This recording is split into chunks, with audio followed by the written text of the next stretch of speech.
My YouTube family. हमारे channel SP भक्ति रस पौराणिक कथाओं में आपका स्वागत है। सावन मास चल रहा है।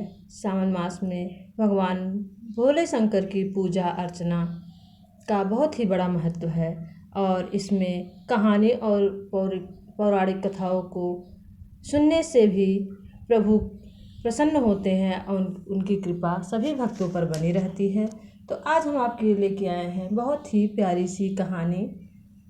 शिव जी माँ पार्वती की भक्ति से, पूजा अर्चना से राजकुमारी के भाग्य में जो सुख था नहीं, वो भी सुख देने के लिए माता पार्वती ने भोले बाबा को विवश कर दिया। बहुत ही प्यारी कथा है। कहानी पूरा ज़रूर सुनिएगा और अगर कहानी अच्छी लगे तो प्लीज़ चैनल को लाइक शेयर सब्सक्राइब करिएगा। बेल आइकन को प्रेस करना ना भूलिएगा। आइए सुनते हैं। किसी राज्य में एक राजा रहते थे। राजा बहुत ही धार्मिक प्रवृत्ति के थे। उन्हें पूजा अर्चना और भगवान की भक्ति में बहुत ही प्रेम और निष्ठा से करते थे। नित्य सुबह शाम उठकर प्रभु की पूजा करते थे, पाठ किया करते थे।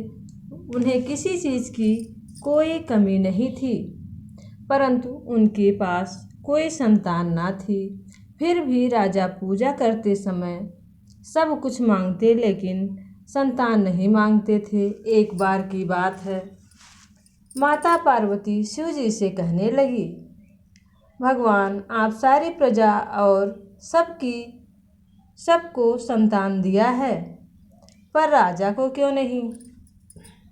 तब महादेव बोले, देवी चिंता मत करो, राजा के भाग्य में संतान सुख है, उन्हें संतान की प्राप्ति अवश्य ही होगी। कुछ समय बाद रानी गर्भवती होती हैं और 9 महीने के बाद एक सुंदर सी पुत्री को जन्म देती हैं।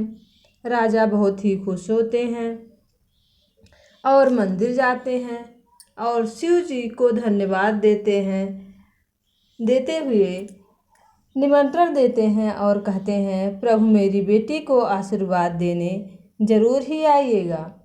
राजा नामकरण पुत्री राजकुमारी के नामकरण में सभी लोग आए। शिव जी और माँ पार्वती एक बुढ़िया और बूढ़े का वेश धारण करके आए। उन्होंने राजा की पुत्री को आशीर्वाद दिया। तब शिव जी ने माता पार्वती से कहा।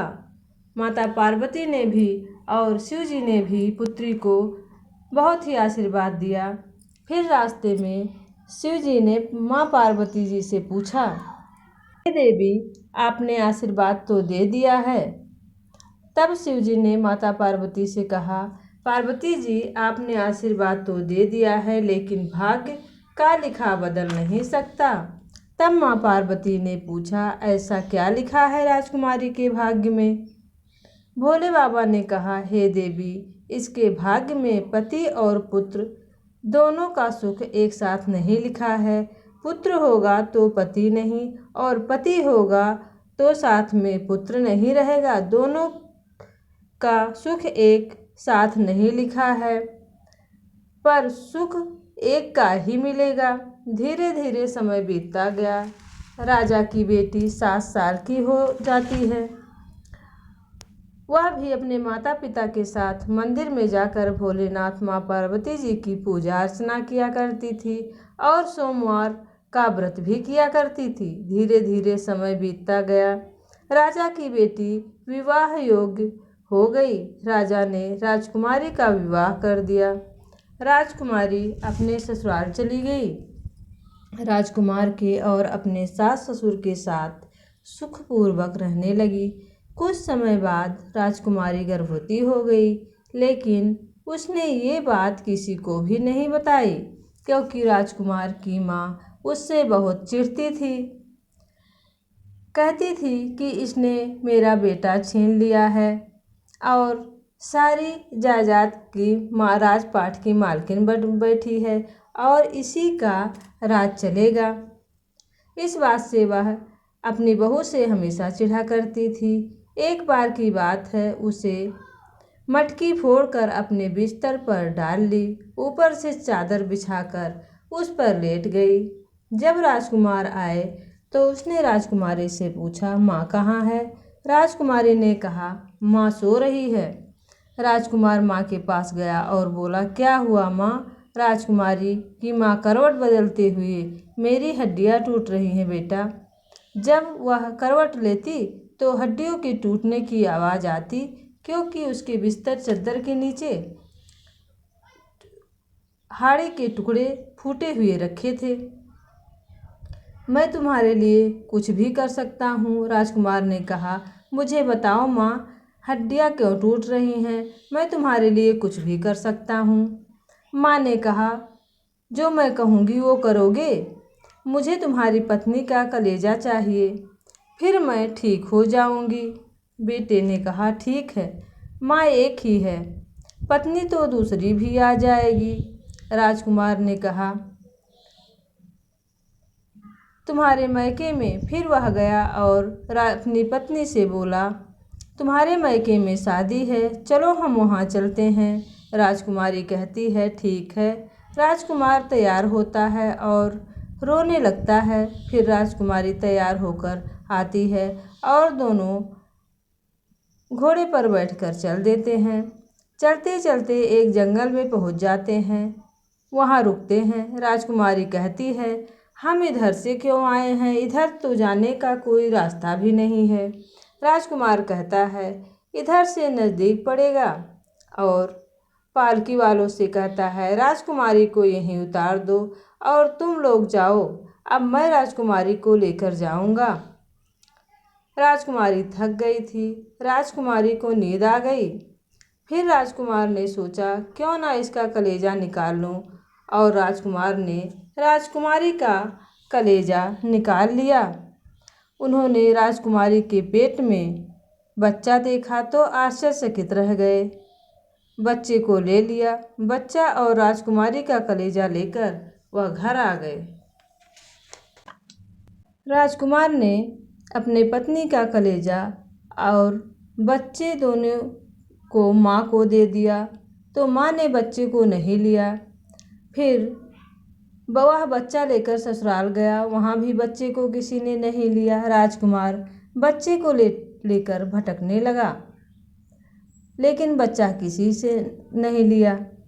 राजकुमार बच्चा लेकर लौटने लगे और सोचने लगे, अब क्या होगा, इसे कौन संभालेगा। फिर वह गूलर के पेड़ के नीचे बैठकर रोने लगा।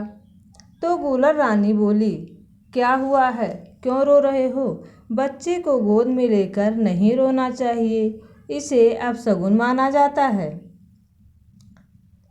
तब राजकुमार ने अपनी सारी व्यथा गूलर रानी को सुनाई। तब गूलर रानी ने कहा कि इसे गूलर खिला दो और इसी गूलर के पत्तों में इसे ढक दो और मैं इसे पालूंगी। फिर राजकुमार वहाँ रख के अपने बच्चे को चला गया। धीरे धीरे वह आकर बार बार अपने बच्चे से मिल जाता था। धीरे धीरे बच्चा बड़ा हो गया। तब ले जाकर राजकुमार ने अपनी माँ के पास कहा, यह मेरा बेटा है, और सारा वृतांत जो भी हुआ था कह सुनाया। वह पूछता, मेरी माँ कहाँ है? वह बार बार पूछता कि मेरी माँ कहाँ है? तो राजकुमार की माँ ने कहा, तुम्हें गूलर ने जन्म दिया है, वही तुम्हारी माँ है। बालक बहुत दुखी रहने लगा कि उसकी कोई माँ नहीं है। एक बार वह बच्चों के साथ उसी बाग में खेलने गया। गुल्ली डंडा खेल रहा था। उसने गुल्ली इतनी तेज़ से मारी कि जहाँ राजकुमारी नीचे थी उसके ऊपर मिट्टी पर लगी, तो राजकुमारी उठकर खड़ी हो गई। बच्चा देखकर भागने लगा, लेकिन राजकुमारी पहचान गई थी कि ये मेरा ही बच्चा है। उसने अपने बच्चे से कहा, डरो नहीं, मैं तुम्हारी माँ हूँ। यह सुनकर बच्चा कहा, तुम मेरी माँ हो? हाँ, मैं तुम्हारी माँ हूँ। फिर हाथ पकड़कर वह बच्चे को अपने घर ले गया। कहा कि पिताजी, आपने तो कहा था कि मेरी माँ गूलर है, ये कौन है? तब राजकुमार ने कहा, हाँ बेटा, ये तुम्हारी माँ है। उसने सारा जो वृतांत हुआ था उसके साथ कह सुनाया। उसने कहा कि आपने मेरी माँ को कहा था कि वह मर गई है। अब आपने मेरी माँ का कलेजा निकाल लिया तो मैं आपके साथ नहीं मुझे 12 वर्षों तक गूलर की पेड़ ने पाला। मैं अनाथ होकर रहा और जब भी मैं बच्चों के साथ रहता था मुझे सारे बच्चे चिढ़ाते थे और परेशान करते थे कि तुम्हारी माँ नहीं है, तुम्हें एक गूलर ने जन्म दिया है। आपने मेरी माँ को मारा और दादी ने मेरी माँ को मरवाया, इसलिए आपको इन दोनों में से किसी एक को चुनना पड़ेगा। या तो पिताजी और ये आपके साथ रहेंगी या तो मैं, दोनों में से किसी एक को आपको चुनना पड़ेगा। मैं इनके साथ नहीं रह सकता। तब राजकुमारी ने कहा, बेटा आप और राजकुमार दोनों मेरे लिए ज़रूरी हो, इसलिए गुस्सा त्याग दो और जो कुछ भी हुआ है उसे भूल जाओ। अब जो समय बचा है मैं उसे तुम दोनों के साथ व्यतीत करना चाहती हूँ और खुशीपूर्वक रहना चाहती हूँ। तो राजकुमार ने अपनी माँ को ही घर से निकाल दिया और फिर राजकुमार और राजकुमारी अपने बच्चे के साथ खुशीपूर्वक रहने लगे। तो भगवान भोलेनाथ और माँ पार्वती जी की कृपा से और राजकुमारी ने जो व्रत किया था उसके फलस्वरूप वे दोनों माँ बेटे और पति दोनों का सुख उनके भाग्य में हो गया। इसलिए जो भाग्य में नहीं लिखा था भोलेनाथ की पूजा अर्चना और भक्ति भाव से वह भी टल सकता है।